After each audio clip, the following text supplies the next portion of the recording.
छोटी की शादी कर दी। सुषमा के घर में उसकी बेटी पूजा की शादी की तैयारी जोरों शोरों से चल रही थी और सभी घर में खुश थे, सिवाय सुषमा की बहू नीलम के। और ऐसा इसलिए क्योंकि नीलम को ये सब देखकर अपनी शादी के दिन याद आ रहे थे। लेकिन बेचारी शादी के घर के कामों में लगी थी और देर शाम सुषमा के होने वाले समधी का आना होता है। अरे समधी जी, आइए आइए, कैसे हैं आप? सब ठीक तो है ना? अरे बैठिए, तो आप खड़े क्यों हैं? बस समधन जी, सब अच्छा है। मैं तो ये शादी का कार्ड देने आया हूँ। अरे वाह, आपने शादी के कार्ड भी छपवा लिए। और अभी तो हमने जिसे कार्ड दिया है ना छपवाने के लिए, वो आया ही नहीं है। अभी तो शादी में 15 दिन है, आ जाएगा समधन जी। वैसे बाकी तैयारियां कैसी चल रही हैं? सब अच्छा है समधी जी, इकलौती बेटी है, पैसे तो पानी की तरह बहा रही हूँ। मैं तो चाहती हूँ कि बस बच्चे खुश रहें, और क्या चाहिए। अरे बहू कहाँ रह गई? ए बहू, समधी जी के लिए चाय तो लेकर आ। जी माँ जी, अभी लेकर आई। इतना बोलकर हॉल में बैठे अपने ननद के होने वाले ससुर के लिए नीलम चाय नाश्ता लेकर आती है और उन्हें प्रणाम करके वापस किचन में चली जाती है और अपनी सास और पूजा के होने वाले ससुर की बातें सुनने लगती है। पता है समधी जी, जिस बैंक्वेट को हमने बुक किया है ना, उसे बुक करने के लिए 10 लाख रुपए लगे हैं और बारातियों के खाने पीने की व्यवस्था भी काफ़ी अच्छी की गई है। आप लोगों को किसी तरह की दिक्कत नहीं होगी। अरे आपके घर में हमारी बेटी का रिश्ता हो रहा है, इससे बड़ी बात और क्या हो सकती है? दहेज से आपने तो हमारा घर भर दिया है। 15 लाख रुपए दहेज और महंगी गाड़ी, बस और क्या चाहिए? दामाद जी की शेरवानी के लिए पैसे भी दे दिए हैं। शेरवानी 60,000 की पसंद कर रहे थे दामाद जी, लेकिन मैंने कहा भाई थोड़ा और महंगा वाला लीजिए, क्योंकि मेरी बेटी का लहंगा भी तो 3-4 लाख से कम का पसंद नहीं आएगा उसे। हाँ, ये भी आप सही कह रही हैं। वैसे समधन जी आपको याद कर रही थी, कह रही थी कि उनको कहिएगा अपनी तबीयत का ध्यान रखे। अरे मेरी तबीयत का क्या है समधी जी, शादी के घर में बस थोड़ी सी थकावट हो गई और बीपी लो हो गया। अभी तो ठीक हूँ, दवाई ले ली है, बस शादी सही से हो जाए। समधन जी कैसी बातें कर रही हैं, सब हो जाएगा, आप चिंता मत कीजिए। ये बातें किचन में काम करते हुए सुषमा की बहू नीलम सुन रही थी और उसकी आंखें भर आई। तब नीलम खुद से कहती है, माँ जी ने मेरे मम्मी पापा को मेरी शादी में कितना परेशान किया था और पापा को भी हार्ट अटैक माँ जी की वजह से ही आया था। अभी खुद का पैसा है तो कैसे पैसों को उड़ा रही है, लेकिन उन्होंने ये नहीं सोचा कि एक बेटी का बाप कितना लाचार होता है, और मैं तो पहले से मिडिल क्लास फैमिली से हूँ। नीलम की शादी में सुषमा ने बहुत तमाशा किया था, जिस वजह से नीलम के पिता को हार्ट अटैक भी आ गया था। अब अपने समधी के जाने के बाद सुषमा अपनी बहू को सुनाती हुए कहती है, देख रही है ना पूजा के ससुर कितने पैसे वाले हैं, फिर भी एक पैसा का घमंड नहीं है। और तेरे बाप को तो पैसा ना होते हुए भी घमंड है। विनोद की शादी में जो उसने नाटक किया था, ऐसा लग रहा था कि हम उस पर कितना अत्याचार कर रहे हो। एक सामान ढंग का नहीं दिया, सब इतना सस्ता और लोकल कि 1 साल के अंदर अंदर सब कुछ खराब हो रहा है।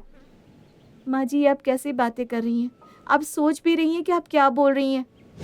सास बहू बातें कर रही थी, तभी नीलम की ननद पूजा हॉल में आती है और सुषमा से कहती है,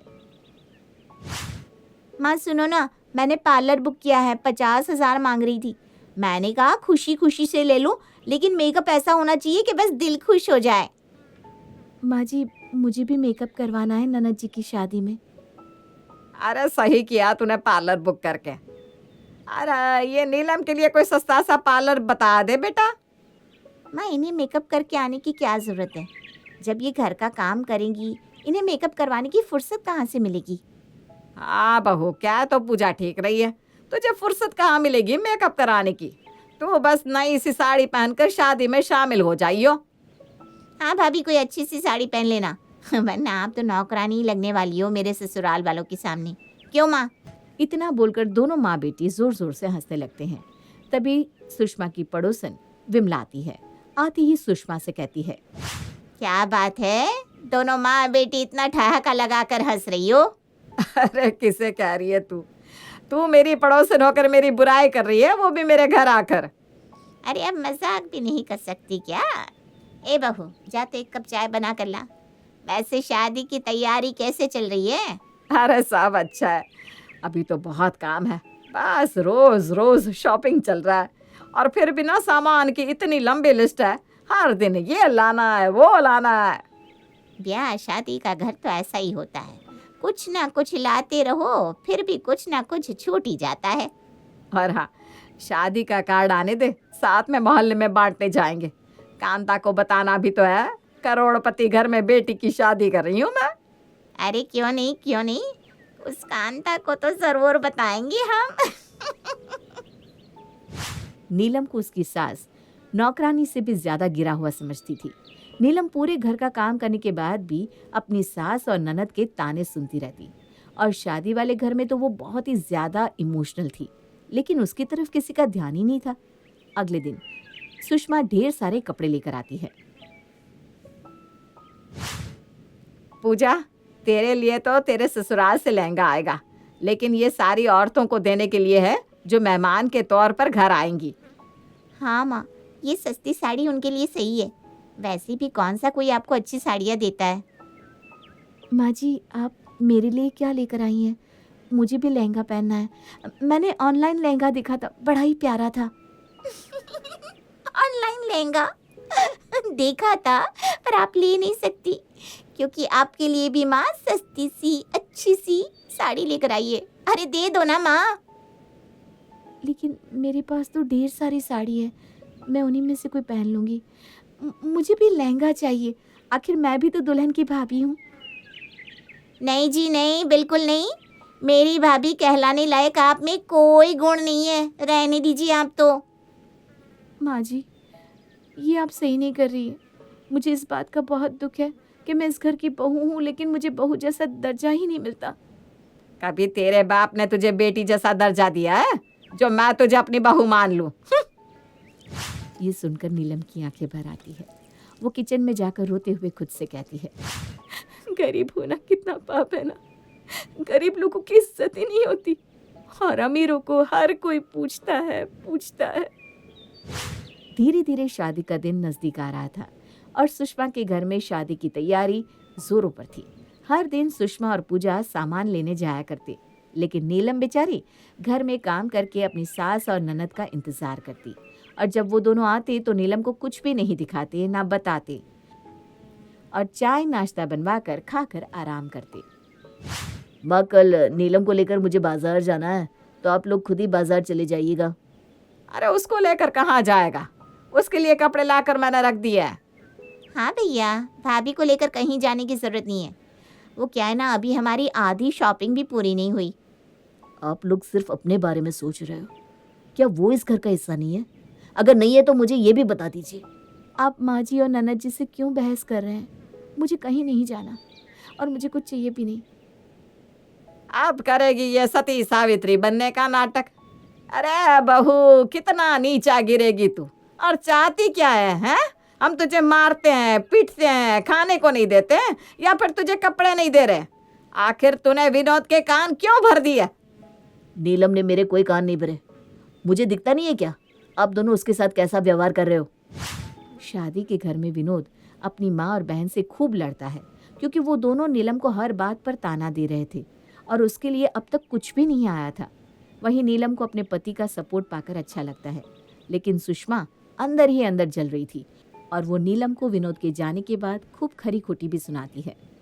अब अगली सुबह सुषमा नीलम से कहती है, कल तेरा पति कह रहा था ना कि तू इस घर का हिस्सा नहीं है, तो आज मैं तुझे इस घर का हिस्सा बनाती हूँ। देख, मुझे 20,000 की ज़रूरत है। अपने बाप को फ़ोन लगा और उसे बोल कि मुझे 20,000 दे। माँ जी, वो इतना पैसा कहाँ से लाएंगे? आप तो जानती है ना, हम मिडिल क्लास लोग। अब तक पिताजी मेरी शादी में लिए कर्ज को ही चुकता रहे हैं। देखा माँ, मैंने कहा था ना, पहले ही भाभी रोना चालू कर देगी। क्या अब तू अपनी सास की मदद नहीं करेगी हैं? अब तू अपना बहू होने का फर्ज नहीं निभाएगी? कल तो तूने अपने पति के कान भरकर मुझे बहुत सुनवाया। अम्मी रहने दो ना, ये गरीब भिखारी लोग कहाँ से पैसे लाएंगे? देख लेना, शादी में अगर इनके घर से कोई भी आया ना, तो 101 का लिफाफा लेकर आएगा। 101 भी ज्यादा बोल दिया मैंने। सुषमा और पूजा नीलम का खूब मजाक बनाते हैं। वहीं दूसरी तरफ विनोद नेहा को बाजार लेकर जाता है और महंगे से महंगा लहंगा दिलाकर लाता है। नीलम तो अपने पति को मना करती रहती है, लेकिन विनोद अपनी माँ से पैसा लेकर जाता है और नीलम के लिए अच्छा सा लहंगा लाता है। माँ देखो तो ये लहंगा कैसा है, अच्छा है ना? अरे वाह भैया, कितना सुंदर लहंगा है। कितने का लाए और किसके लिए? मुझे पता है आप मेरे लिए लाए होंगे। देखो तो मुझ पर कितना सुंदर लग रहा है। अच्छा तो लग रहा है तुझ पर, लेकिन ये तेरे लिए नहीं, मेरी पत्नी नीलम के लिए है। क्यों नीलम? बहुत महंगा लग रहा है। कितने का लेकर आया? और तेरे पास इतने पैसे आए कहाँ से? सुबह ही तो आपसे 25,000 मांग कर लेकर गया था ना, उसी का लेकर आया हूँ।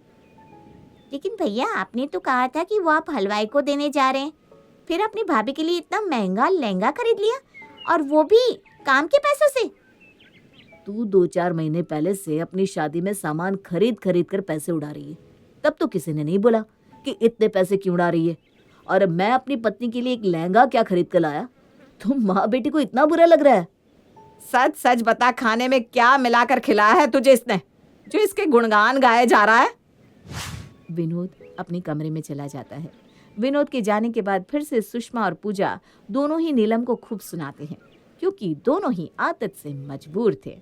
अब दूसरी तरफ सुषमा के समधी जी एक बार फिर उसके घर आते हैं। कैसी हैं समधन जी? 4 दिन बाद बच्चों की शादी है, मैं बिटिया के कपड़े देने आया हूँ। अरे आपने क्यों कष्ट किया, मुझे बोल दिया होता, मैं किसी को भिजवा देती यहाँ से। अरे नहीं नहीं, कष्ट की कोई बात नहीं है, ये तो मेरा फर्ज है और मैं अपना फर्ज निभा रहा हूँ और कुछ नहीं। पूजा के लिए लहंगा आ चुका था, शादी के लिए बैंक्वेट बुक हो चुका था, मेहमानों को कार्ड बांटे जा चुके थे, सब कुछ एकदम रेडी था। बस अब शादी वाले दिन का इंतजार था, जब दुल्हा घोड़ी चढ़कर आना था। नीलम ये सब देखकर भावुक तो थी, लेकिन वो दूसरी तरफ सबकी खुशी में खुश भी थी। अब शादी वाले दिन सुबह से घर में चहल पहल थी और सुषमा घर को सजवाने में लगी हुई थी। अरे भैया ध्यान से फूल लगाइए और लाइट भी ना अच्छे से लगवा दीजिएगा। सुषमा, तेरा घर तो एकदम दुल्हन की तरह सजा हुआ है, बहुत अच्छा लग रहा है मुझे। अरे मेरी बेटी की जो शादी है, भला घर में रौनक कैसे ना हो, लेकिन कल ये रौनक घर से चली जाएगी, घर को सुना करके। तेरी बहू भी कम रौनक फैलाती है, घर में पूरा दिन चहल पहल मचा कर रखती है, इधर उधर काम करती नजर आती है बस। अब देर शाम सभी को बारात का इंतजार होता है। वहीं दूसरी तरफ पूजा दुल्हन बनी अपने कमरे में बैठी होती है और सभी पूजा को देखकर उसकी तारीफ कर रहे थे। तभी सुषमा आकर पूजा के कान में कुछ कहती है। माँ, मैंने भी रोहन को फ़ोन लगाया था, लेकिन उसका फ़ोन लग ही नहीं रहा, और उसके पापा को भी लगाया, उसके दोस्तों को भी लगाया, सबका फ़ोन बंद जा रहा है, पता नहीं क्यों। अब मैं देखती हूँ, तू चिंता मत कर। ए नीलम, पूजा का ध्यान रख, मैं आती हूँ अभी। घर मेहमानों से भरा हुआ था, चारों तरफ रंग बिरंगी लाइट लगी हुई थी। वहीं दूसरी तरफ दूल्हे के आने का इंतजार हो रहा था, लेकिन दूल्हे के पिता, दूल्हे और उनके करीबियों का फ़ोन बिल्कुल बंद था। अब सुषमा को अंदर ही अंदर डर लगने लगा। माँ ये क्या तमाशा है, किसी का फोन ही नहीं लग रहा और यहाँ सब बारात का इंतजार कर रहे हैं। अरे मुझे भी टेंशन हो रही है बेटा, आखिर कहाँ रह गए सारे बाराती? समधी जी का तो फ़ोन ही नहीं लग रहा, दामाद जी का भी फ़ोन नहीं लग रहा। ऐसे कैसे हो सकता है, मुझे तो कुछ समझ में ही नहीं आ रहा। बारातियों के आने का समय निकल रहा होता है, लेकिन अब तक कोई नहीं आया था। मेहमानों में अब बातें बनाना शुरू हो जाती है। वहीं पूजा के फ़ोन पर एक फ़ोन आता है और पूजा रोने लगती है। सुषमा पहुंचकर पूजा को गले लगा लेती है। अरे पूजा, क्या हुआ? तू रो क्यों रही है? सब ठीक तो है ना? किसी ने कुछ कहा तो नहीं? माँ, रोहन का फ़ोन आया था, वो और उसका परिवार बारात लेकर नहीं आ रहे, बल्कि उसने कहा कि मेरा बदला पूरा हुआ। कौन से बदले की बात कर रहा था वो? और यहाँ सब तैयारी हो चुकी है, ये क्या तरीका है? मुझे नहीं पता माँ, लेकिन मैं सच कह रही हूँ, उन लोगों ने हमें रोने का दिखावा किया है और आपसे पैसे लेकर भाग गए। माँ, आप किसी को मत छोड़िएगा। नन्ना जी आप बैठ जाइए, माँ जी आप बाहर चलिए, टेंशन मत लीजिए, मैं उन्हें बताती हूँ। दरअसल पूजा की जिससे शादी होने वाली थी, पूजा उससे प्यार करती थी, लेकिन शादी में सामान पैसा सब लेने के बाद शादी वाले दिन लड़के वाले आते ही नहीं और पूजा का होने वाला पति रोहन पूजा से कहता है कि उसने अपना बदला पूरा किया, क्योंकि काफी समय पहले पूजा ने अपने अमीर होने का घमंड उसे दिखाया था। अब उसने पूजा का पैसा लेकर खुद को अमीर साबित किया और पूजा से झूठे प्यार का नाटक करके शादी वाले दिन बारात लेकर आया ही नहीं। ये उसने सही नहीं किया, मैं उसे छोड़ूंगी नहीं, ना ही उसके घर वालों को। तुझे पहले सोचना चाहिए था ना, ये प्यार कभी सफल रहा है क्या? और माँ ने भी तुझे सर पर चढ़ा कर रखा था। ले अब सर पर चढ़ने का भुगत नतीजा। तेरी शादी में मैंने तेरे ससुर को, तेरे साले को कितना बदनाम किया पैसों के लिए। आज देख मेरी बेटी की शादी में मेरी कितनी बदनामी हो रही है। वो कहते हैं ना, भगवान के घर देर है अंधेर नहीं। नहीं नहीं माँ जी ऐसा मत कहिए, सब कुछ ठीक हो जाएगा, आप अपने मुंह से गलत शब्द मत निकालिए। अरे बहू तेरे आगे हाथ जोड़ती हूँ मैं, आज मेरी बदनामी होने से सिर्फ मुझे तू ही बचा सकती है। तू अपने भाई को कह देना कि वो पूजा से शादी कर ले। मैं तेरे माँ बाप के सामने हाथ जोड़ने के लिए भी तैयार हूँ। माँ आप ये क्या कह रही हैं? नहीं नहीं, पूजा और साले साहब की शादी। ये सब नीलम के पिता श्यामलाल सुन लेते हैं। वो सुषमा के पास आते हैं और उन्हें समझाते हुए कहते हैं, अरे समधन जी, आपको हाथ जोड़ने की जरूरत नहीं है। आपकी इज्जत हमारी इज्जत। मैं अपने बेटे की शादी आपकी बेटी से तय करता हूँ और इसी मंडप में आज मेरे बेटे और आपकी बेटी की शादी होगी। ये उपकार मैं जिंदगी भर नहीं भूलूंगी और ना ही मैं इस एहसान को कभी उतार पाऊंगी।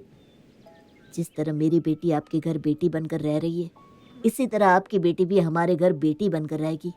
मैं आपसे वादा करता हूँ, उसे किसी चीज की कभी कोई दिक्कत नहीं होगी। मैंने विनोद और नीलम की शादी में आप लोगों को कितना बेइज्जत किया था। आज मुझे दिल से उसका पछतावा हो रहा है। अरे वो सब पुरानी बात है, भूल जाइए बहन जी। अब तो मेरी बेटी आपके घर की बहू बन चुकी है। उसे कभी कोई दिक्कत नहीं हुई और ना ही उसने कभी अपने ससुराल वालों के लिए कोई शिकायत की है। हाँ माँ जी, पिताजी एकदम सही कह रहे हैं। जिस तरह मैं इस घर की बेटी बनकर रह रही हूँ, उसी तरह ननद जी भी मेरे घर में राज करेंगी। अब श्यामलाल अपने बेटे और सुषमा की बेटी पूजा की शादी नीलम के भाई से करा देते हैं और नीलम की ननद अब नीलम की भाभी बन जाती है। हालांकि सुषमा को इस बात का दुख था कि उसे अपने पैसों पर घमंड था, लेकिन उसकी बहू जो मिडिल क्लास फैमिली से थी, उसके घर वालों ने सुषमा को बदनामी होने से बचाया और अपने बेटे से पूजा की शादी करवाई।